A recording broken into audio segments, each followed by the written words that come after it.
I came to anthropology after a number of years in urban ministry, and I continue to be grateful for the ways that the anthropological perspective has benefited my ministry.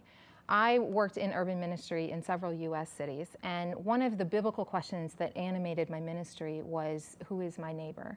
When a man asked Jesus that question, Jesus told the story of the Good Samaritan. And what I took away from that was that what it means to be a neighbor is to move across social boundaries, such as ethnicity or social class or race, in order to help people. And so I took that understanding with me to ministry, and as a white, suburban, Midwestern young person, lived in low-income urban neighborhoods with people of different races, different social class, different region of the country, for the sake of trying to be helpful. I took that ministry experience into anthropology, and I did ethnographic research around urban poverty in Washington, D.C.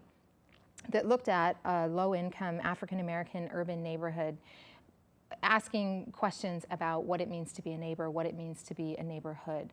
And I found that anthropology helped cultivate the anthropological perspective in me that came back around to bless my ministry in ways that I wouldn't have expected. I lived in the neighborhood for 4 years and did research there for 2 years. Cultivating the anthropological perspective meant learning to see people and situations in context and learning to see them holistically. So one neighborhood in a city connects with all other neighborhoods, and a city connects to its region. One person is linked to other people. One part of life, like economic or political, is linked to religion and all other parts of life. That's the anthropological perspective. I cultivated that by doing participant observation research. I used specific techniques like focus groups, semi-structured interviews, formal interviews, mapping, archival research. I used techniques strategically when they would help me get the information I needed under the umbrella of participant observation. The heart of the method was living with the people I was studying and trying to experience daily life there like them as much as I could, given that I'm a different kind of person, and learning to see the world from their perspective and then describe that perspective in my writing. Participant observation and the anthropological perspective helped me see urban poverty in context. I came away from that research with an appreciation for the anthropological perspective of holism and of context. I learned to see urban poverty in context.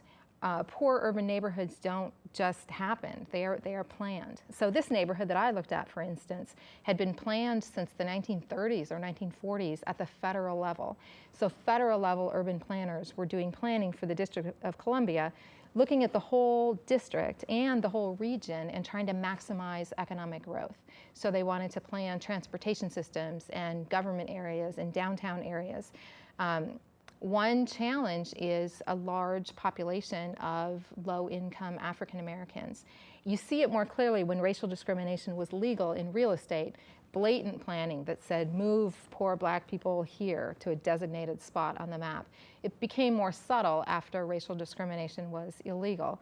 But the result of all that planning was that the city designated areas for high-density, low-income housing. Taking out through streets, taking out commerce, and just warehousing poor people in certain areas. And that was the kind of area that I studied. So I learned to see a specific individual or a family, not just as a person with no context, but a person living in a social and cultural context at present that has roots in the past. I also learned to see myself in context. When I started urban ministry, I didn't have a very deep understanding of how my race, my social class, my education, my background, how those things were both benefits but sometimes hindrances in interacting with people of a different race, a different social class, different educational background. So anthropology helped me become more aware of others and also more aware of myself in ways that could help me befriend and neighbor people in more compassionate and loving ways.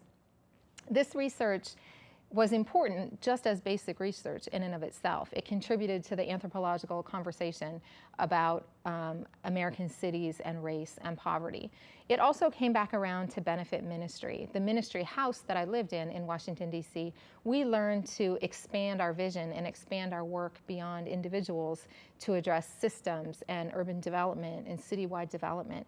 And we were also able to use some of our ministry insights in broader context in teaching other organizations about how to reflect on their urban ministry with the most holism and context possible. So the question, who is my neighbor, is a powerful question in my life. In my ministry and in my anthropology, it motivates me to understand others with compassion and love.